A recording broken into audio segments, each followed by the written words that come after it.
I'm making interesting film for you. Action. Action of what?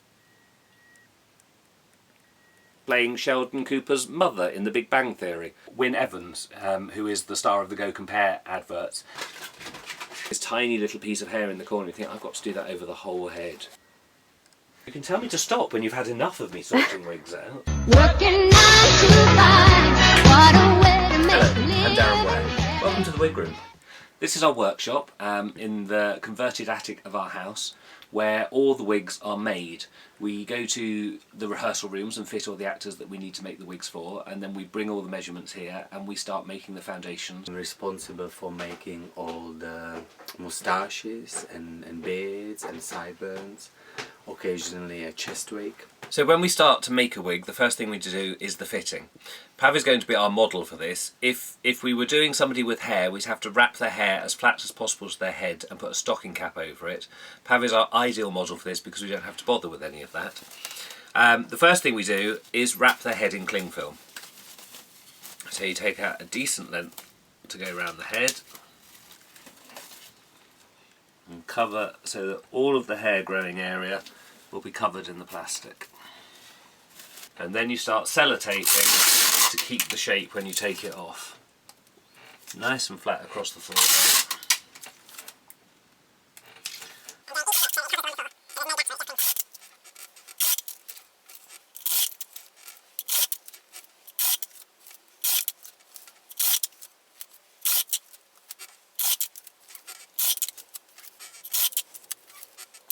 It's like being in the swimming pool underwater, so I can hear but the sound is kind of slightly numb. So once you've got the whole head covered, you then have to draw in the hairline. Now with Pav's, we're going to make a hairline up, and then we normally write the person's name on the top so that when we've got several fittings all happening together, we remember which one's which. There we have an exact model of your actor's head with the hairline on. So now we're going to put the wig on. Back a little bit. Now we have an 18th century gentleman ready for the show. This is the lace that we use at the back of wigs, and the hair gets knotted into these tiny little holes.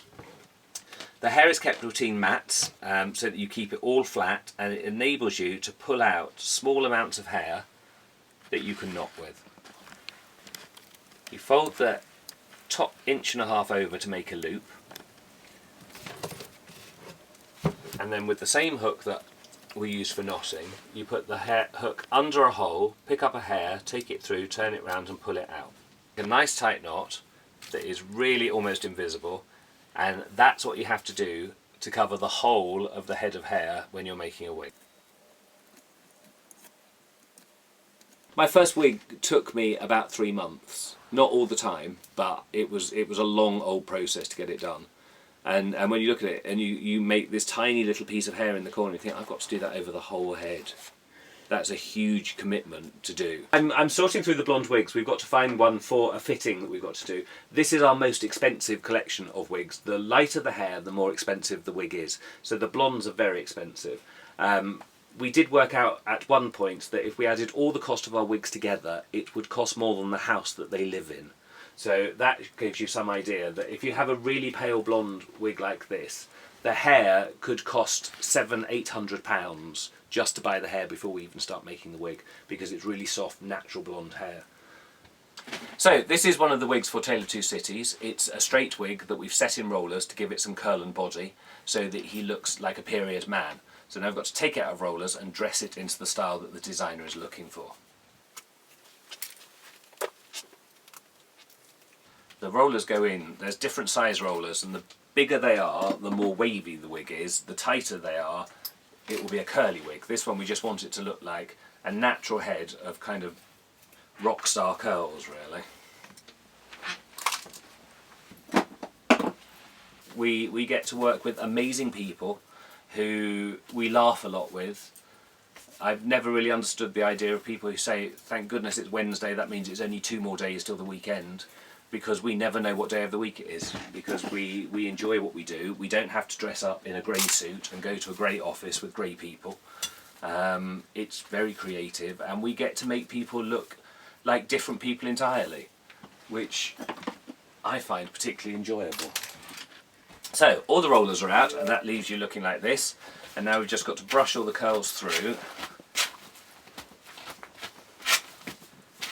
So this is the benefit of using real hair rather than acrylic, that you can dress it into curly, straight, and it will last for a long time. I've got wigs that I've had for over 20 years that still look as good as they did when we made them. And you can colour the hair, whereas with fibre it would be virtually the same style whatever you did with it. How much does it cost me as opposed to how much I'd sell it for? Yeah, you want to know what my profit margin is. The hair is expensive. It's more expensive the longer it is and the lighter it is.